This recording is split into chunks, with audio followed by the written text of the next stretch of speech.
같이 기도함으로 새벽기도 시작합니다. 하나님 아버지 감사합니다. 오늘도 아버지 앞에 나아가 하나님의 말씀을 사모할 수 있는 믿음 주셔서 감사합니다. 하나님의 말씀을 들을 때에 그 말씀이 믿어지며 오늘 하루를 우리를 이끌어가는 하나님의 등대가 되고 우리를 인도하시는 하나님의 음성이 되어 오늘 하루를 다르게 살아갈 수 있는 하나님의 시간 되게 도와주옵소서. 예수님 이름 받들어 기도합니다. 아멘. 오늘은 신명기 28장 58절에서 68절까지의 말씀입니다. 신명기 28장 58절에서 68절까지의 말씀입니다. 네가 만일 이 책에 기록한 이 율법의 모든 말씀을 지켜 행하지 아니하고 내 하나님 여호와라 하는 영화롭고 두려운 마음을 경외하지 아니하면 여호와께서 내 재앙과 내 자손의 재앙을 극렬하게 하시리니 그 재앙이 크고 오래고 그 질병이 중하고 오래일 것이라. 여호와께서 내가 두려워하던 애굽의 모든 질병을 내게로 가져다가 내 몸에 들어붙게 하실 것이며 또 이 율법책에 기록하지 아니한 모든 질병과 모든 재앙을 네가 멸망하기까지 여호와께서 내게 내리실 것이니 너희가 하늘의 별같이 많을지라도 내 하나님 여호와의 말씀을 청종하지 아니하므로 남는 자가 얼마 되지 못할 것이라. 여호와께서 너희에게 선을 행하시고 너희를 번성하게 하시기를 기뻐하시던 것 같이 이제는 여호와께서 너희를 망하게 하시며 멸하시기를 기뻐하시리니 너희가 들어가 차지할 땅에서 뽑힐 것이요 여호와께서 너를 땅 이 끝에서 저 끝까지 만민 중에 흩으시리니 내가 그곳에서 너와 내 조상들이 알지 못하던 목석 우상을 섬길 것이라. 그 여러 민족 중에서 내가 평안함을 얻지 못하며 내 발바닥에 쉴 곳도 얻지 못하고 여호와께서 거기에서 내 마음을 떨게 하고 눈을 쇠하게 하고 정신을 산란하게 하시리니 내 생명이 위험에 처하고 죄아로 두려워하며 내 생명을 확신할 수 없을 것이라. 내 마음의 두려움과 눈이 보는 것으로 말미암아 아침에는 이르기를 아하 저녁이 되었으면 좋겠다 할 것이요 저녁에는 이르기를 아하 아침이 되었으면 좋겠다 하리라. 여호와께서 너를 배에 싣고 전에 내게 말씀하여 이르시기를 네가 다시는 그 길을 보지 아니하리라 하시던 그 길로 너를 애굽으로 끌어가실 것이라. 거기서 너희가 너희 몸을 적군에게 남녀 종으로 팔려 하나 너희를 살 자가 없으리라. 아멘. 오늘 저주의 본문 가운데도 또 말씀하시죠. 58절에 네가 만일 이 책에 기록한 이 율법의 모든 말씀을 지켜 행하지 아니하고 내 하나님 여호와라 하는 영화롭고 두려운 이름을 경외하지 아니하면 이러한 재앙들이 따를 것이다 라고 말씀하고 계세요. 여기에 보면 하나님을 경외한다 라는 말은 다른 게 아닙니다. 하나님의 말씀이 들려지는 거죠. 그 귀에 이게 나를 향한 하나님의 사랑이고 내 부모가 나를 위하여 하는 좋은 말이다 라고 들려져야 되는 것이죠. 다시 말해서 그 말씀이 들려지지 않는다라는 것은 더 이상 하나님이 나의 부모가 나의 아버지가 아니다라는 이야기하고 같다라는 것입니다. 왜 이런 말씀을 하실 수 있을까? 어릴 때는 말씀을 못 알아듣고 또 들어도 말 안 들을 수 있죠. 하지만 지금 우리가 보는 이 출애굽을 지난 이 신명기 때는 40년의 광야 시간이 지났던 때예요. 그러니까 그들이 별의별 일들을 다 겪었고 이제 하나님이 옳다라는 신앙의 고백을 분명하게 할 수 있고 하나님 앞에 항복한 그러한 상황이기 때문에 계속 너희가 나의 말을 듣는 사람이 되고 이게 너희를 향한 얼마나 이 나의 애절한 호소이고 너희를 선한 길로 이끌고자 하는 나의 마음이라는 것을 이제 알아들을 때가 되었기 때문에 그 말씀대로 들어서 반응하며 하나님의 말씀이 옳습니다라고 살아내지 못한다면 결국 너희가 스스로 결국은 망하게 될 수밖에 없을 것이다 라고 말씀하시는 거죠. 우리도 마찬가지예요. 우리가 하나님의 말씀이 무겁게 느껴지지 않으면 실제로 히브리어에서 영광이라는 단어는 카베드 또는 카바드, 이 무겁다라는 뜻이에요. 하나님의 말씀을 무겁게 여기고 하나님의 말씀이 귀에 들려오기 시작하고 그런 하나님에 대한 경외, 그러니까 우리가 두렵고 무서워서 하나님을 경외한다는 뜻이 아니에요. 두렵고 무서워서 하나님을 경외한다면 하나님은 이미 40년 전에 이들이 출애굽하고 말썽을 피울 때 이들을 다 버리고 죽이셔야만 했죠. 하지만 그렇지 않았지 않습니까? 40년 동안에 가장 속상하셨던 분은 하나님이세요. 그들이 금송아지를 만들고 12정탐꾼을 보낸 다음에 모세와 아론 다 죽이고 다른 지도자를 세워서 애굽으로 돌아가자 이런 말을 했던 이들이고 우리에게는 여호와 하나님 필요 없다라고 아예 대놓고 말했던 이들이고 그런 이들을 그래도 40년 동안 참아내면서 계속 불평하고 불만하고 투정 부리고 걸핏하면 애굽의 이야기를 하고 그때가 좋았다라고 하는 이들을 끝까지 참아내셨던 것이 40년의 여호와의 마음고생의 시간이셨다라는 거죠. 그래서 여기서 여호와를 경외하라라는 건 무섭고 벌주고 저주하고 실수 한 번만 하면 너희를 멸하실 수 있는 하나님이기 때문에 경외하라. 그리고 오늘 저주에 나오는 수많은 항목들 때문에 너희가 겁을 내어 하나님을 경외하라는 뜻이 아닙니다.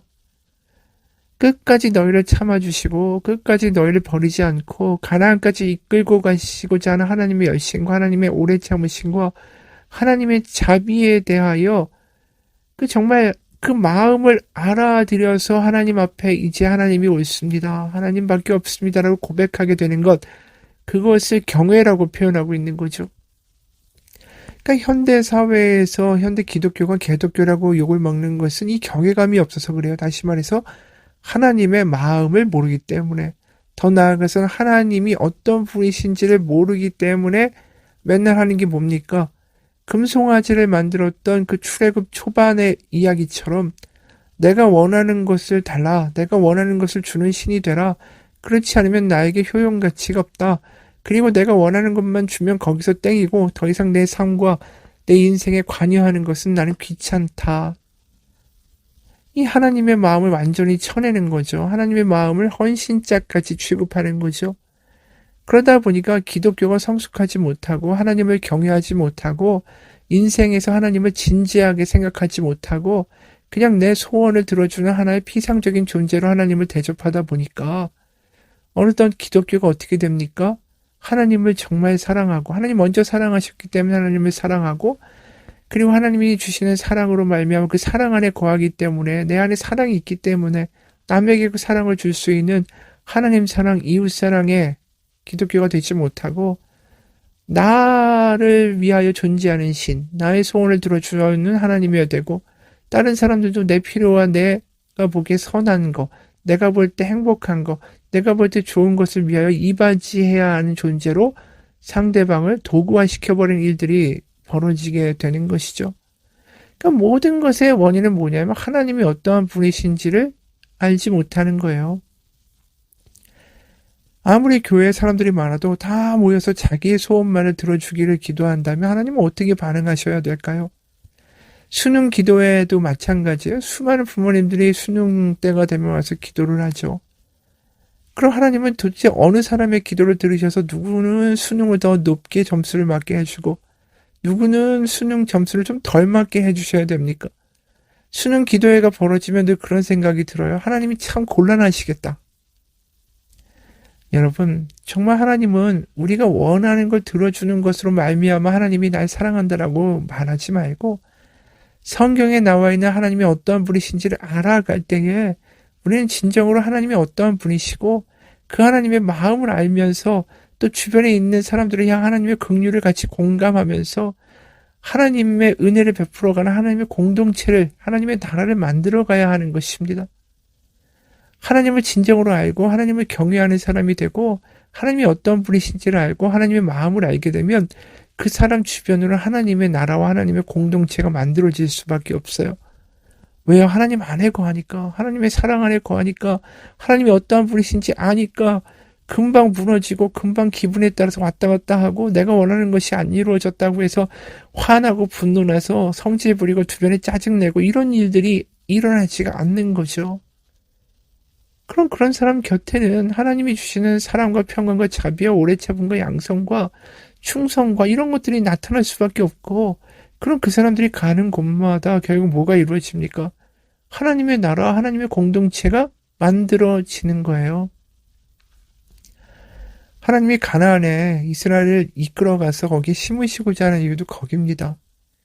이들이 하나님의 자녀로 세상 가운데 하나님의 원하시는 다른 삶, 약육강식의 세상, 자신이 원하는 것을 어떻게든 손아귀에 얻고자 하는 힘과 권력과 갑질의 세상과 다른 삶의 방식을 보여주기 시작할 때에 이 다른 방식 때문에 다른 세상의 사람들이 와, 이건 다르다, 어둠 가운데 정말 다르게 사는 사람들이다라는 것을 보여주기 위하여 하나님은 그들을 부르셨고 그들을 가나안에 심으셨다라는 거죠. 바로 이스라엘을 통해서 하나님을 다른 백성들이 온 민족이 하나님을 알게 되고 믿고 경배하게 되는 은혜의 통로가 되기 원하셨다라는 거죠. 그게 아브라함에게 주셨던 복이었어요.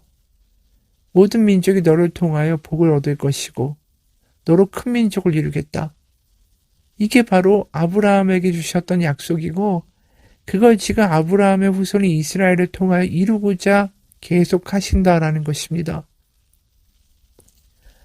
그래서 28장의 초반부에 보면 하나님이 이스라엘 백성들이 이 말씀이 들려지고 하나님의 마음을 알아서 그 땅에서 하나님에게 사랑을 받고 또 하나님을 사랑하고 그래서 그 사랑을 가지고 이웃 가운데 베푸는 삶을 살면 이런 결과가 올 것이다라고 축복하신 바가 있어요. 1절, 내가 내 하나님 여호와의 말씀을 삼가 듣고 내가 오늘 너에게 명령하는 그의 모든 명령을 지켜 행하면, 하나님의 말씀이 다 쏙쏙들이 네 맞습니다, 아멘입니다, 하나님 말씀이 맞아요, 이렇게 되면 내 하나님 여호와께서 너를 세계 모든 민족 위에 뛰어나게 하실 것이라, 너로 많은 민족이 복을 받게 할 것이다, 이 말씀이죠.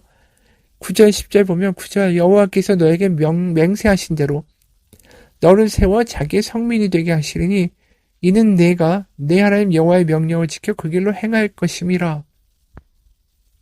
10절, 땅의 모든 백성이 여호와의 이름이 너를 위하여 불리는 것을 보고 너를 두려워하리라. 13절에 여호와께서 너를 머리가 되고 꼬리가 되지 않게 하시며 위에만 있고 아래에 있지 않게 하시리니 오직 너는 내가 오늘 너에게 명령하는 내 하나님 여호와의 명령을 듣고 지켜 행하며. 그러니까 이스라엘 민족을 다른 민족보다 어떤 무력과 군사력이 탁월한 민족으로 세우겠다는 뜻이 아니에요. 바로 너희를 통하여 너희가 나의 장자가 되어 너희를 통하여 수많은 민족들이 나에게 돌아오는 일이 생기게 할 것이다 라는 거예요. 그런데 그런 일을 다 실패하고 오로지 자신의 이익과 자신의 생각과 힘과 권력이 난무하는 약육강식의 세상을 만들어서 주변의 나라와 하나도 차별이 없는 그런 가나안에서의 이스라엘 백성의 나라가 된다면, 아무리 거기에 성전이 있고 아무리 너희가 여호와라고 부른다 할지라도 너희는 애굽의 백성이고 그 땅은 애굽의 땅과 다를 바가 없게 될 것이다 라고 말씀하시는 것입니다. 60절 68절에 오늘 말씀 60절 68절, 여호와께서 네가 두려워하던 애굽의 모든 질병을 내게로 가져다가 내 몸에 들어붙게 하실 것이며 또 이스라엘은 애굽의 종이 될 것이라고 말씀하세요. 그러니까 60절에 보면 분명하게 애굽의 모든 질병이 너의 몸에 들어붙게 된다.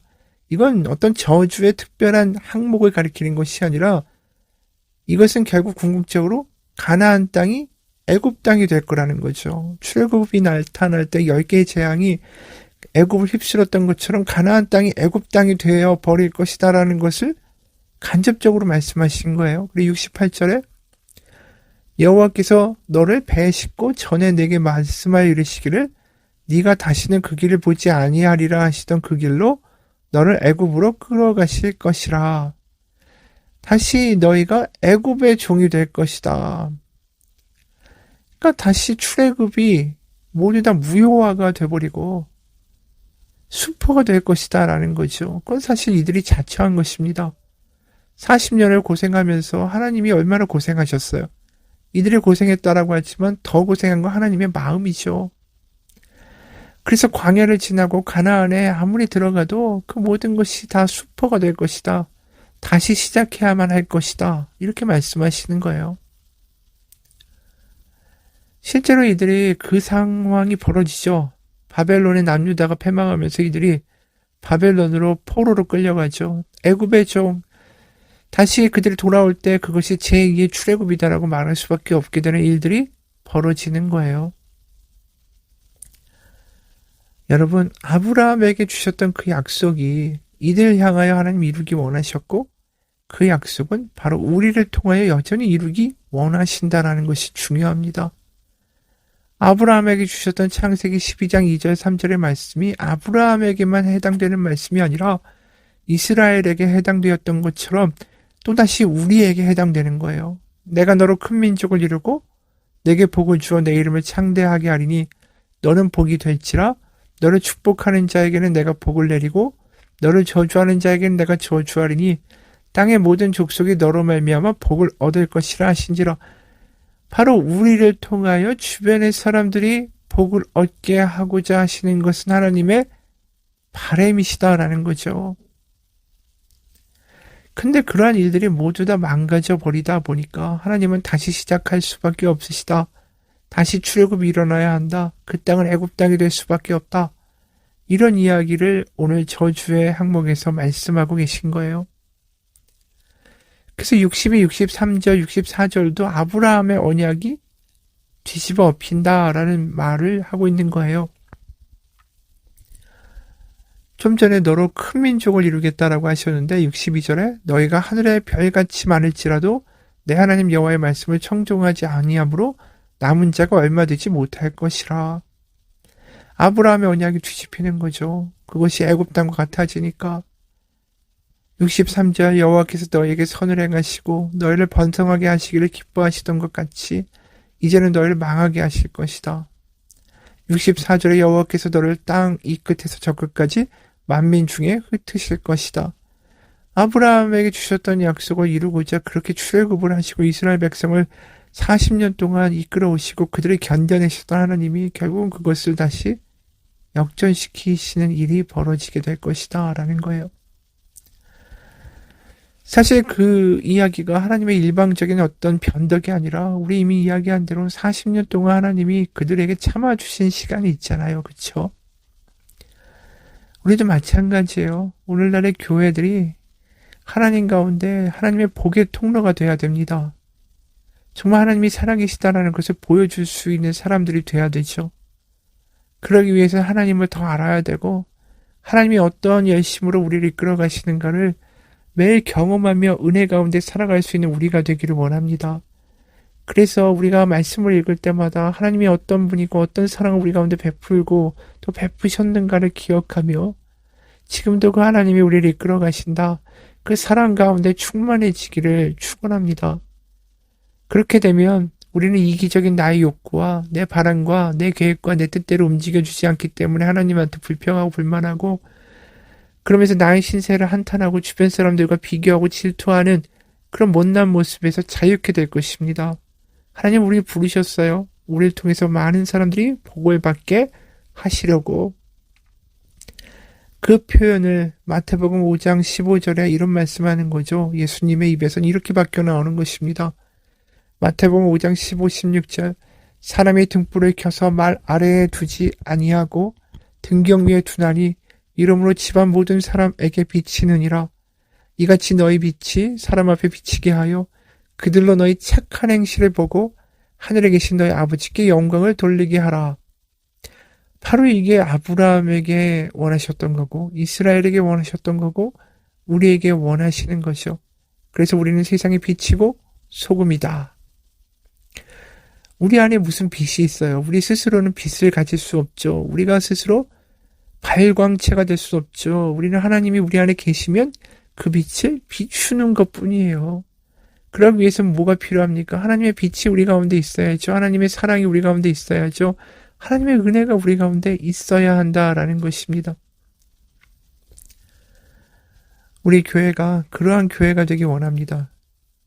그래서 세상 가운데 빛을 비춰주고 세상 가운데 어둠 가운데에 하나님의 소망을 이야기할 수 있고, 그래서 세상의 많은 사람들이 바로 우리를 보고 하나님의 살아계심을 알 수 있는 그런 삶이 되고 하루가 되기를 소원합니다. 한 예화가 있습니다. 어느 정유 공장에 견학을 갔던 한 남자의 이야기예요.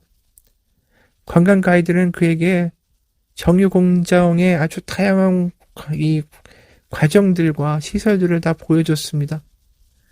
너무너무 근사하죠. 너무너무 멋있고. 그래서 물었어요. 여기 나와 있는 이 모든 시설들이 결국 다 정유를 해서 그 정유는 된 석유는 어디로 갑니까? 그랬더니 하는 말이 뭐냐 하면, 여기서 나오는 정유 석유들은 다 우리를 위해서 쓰임받고 다른 데는 이 석유를 수출할 수가 없습니다. 이런 이야기를 하더라는 거예요. 이게 교회가 아니죠. 자기들끼리 모여서 즐겁고 행복하고 그렇게 지내는 게 교회의 목적이 아니라 세상 가운데 하나님의 살아계심을 보여줘야 되는 거죠. 세상 가운데 빛이 되는 거죠. 그게 하나님이 우리를 향하여 우리를 구원하신 뜻이고, 우리를 통하여 하나님이 세상 가운데 많은 사람들을 부르고자 하시는 하나님의 기대시라는 것입니다. C.S. 루이스라는 유명한 영국의 그 작가가 있죠. 이분이 스크루테이프의 편지라는 글을 썼는데, 거기를 보면 이 스크루테이프라는 책 자체가 다른 내용이 아니라 이 사탄 스크루테이프가 이 기독교인들을 바라보면서 그들을 어떻게 무너뜨릴 수 있는가, 이 아주 미숙한 사탄들과 함께 대화를 나누는 그런 가상적인 글이 바로 이 스크루테이프의 편지에 나와 있는 내용입니다. 거기서 이렇게 얘기를 하죠. 현재 우리의 가장 큰 협력자 중 하나는 바로 교회다라고 이야기해요. 너무 황당하지 않습니까? 왜 교회가 그들의 협력자가 될 수 있을까요? 바로 교회에서 모인 사람들이 하나님의 나라와 하나님의 뜻을 위하여 이 서로 기도하고 한 몸이 돼서 나아가는 게 아니라 바로 그들의 관심을 옆에 있는 사람에 대한 불만과 옆에 있는 사람에 대한 짜증과 불화에 초점을 맞추도록 이 사탄들이 자꾸만 흔들어 간다라는 거예요. 그래서 정작 하나님의 큰 뜻은 생각하지 못하고 누구를 비방하고 누구와 화내고 누구와 다툼을 하는데, 그 좌석에 앉아서 저 사람에 대한 불만과 화를 가지고 예배에 앉아 있으면서 그 모든 시간들과 힘과 에너지를 써버리도록 만든다라는 거죠. 그렇게 해서 무능하게 그렇게 교회를 무너뜨리는 것이 바로 이 사탄들이 하는 짓이다라는 것입니다. 그래서 이런 얘기를 해요. 현재 우리의 가장 큰 협력자 중 하나는 바로 교회다. 오해는 마라. 내가 말하는 교회는 우리가 보는 바 영혼의 뿌리를 받고 모든 시공간에 뻗어나가는 그런 교회를 말하는 게 아니야. 바로 크고 웅장하게 짓고 그래서 겉으로만 멀쩡해 보이는 고딕 건물을 이야기하는 거지. 그러면서 거기서 신앙생활을 하지만 살아낸 신앙생활이 아니라 서로를 미워하고 서로를 때로는 질투하며 그러면서 시간을 보내면서 의미 없이 이 땅 가운데 죽어가는 인간들을 만들어버리는 거, 그게 우리가 바로 말하는 우리를 도와주는 교회라는 거지. 이렇게 말한다라는 거예요. 여러분, 우리가 살아있기 원합니다. 그러기 위해서 하나님을 더 알아가기 원합니다. 하나님이 어떠한 분이신지를 더 알고, 그래서 그 하나님께 감동하면서, 그래서 우리가 살아가는 이 신앙생활이 얼마나 큰 복인지를 주변 가운데 말할 수 있는 오늘 하루가 되기를 주님의 이름으로 축원합니다. 같이 기도하겠습니다. 하나님 아버지, 우리가 하나님을 믿는 것이 입으로만 믿으며 내가 원하는 것이 이루어지기를 간구하는, 그저 소원을 바라는, 그래서 하나님이 나에게 원하시고 우리에게 원하시는 하나님의 커다란 꿈과는 전혀 상관없는 그러한 한심한 신앙생활이 되지 않기 원합니다. 우린 다 그리스도의 몸이라고 하면서도 우리 교회 가운데 서로 질투하고 때로는 분란 있고 싸우는 일 일어나지 않게 하시고, 오직 그리스도의 마음 하나를 품어서 십자가를 그 아들 가운데 지게 하시고 죽여서 구하신 우리가 하나님의 커다란 기대에 걸맞게 살며 하나님의 커다란 꿈을 꾸는 그런 하나님의 자녀가 되게 하여 주옵소서. 살아계신 우리 주 예수 그리스도의 이름 받들어 기도합니다. 아멘.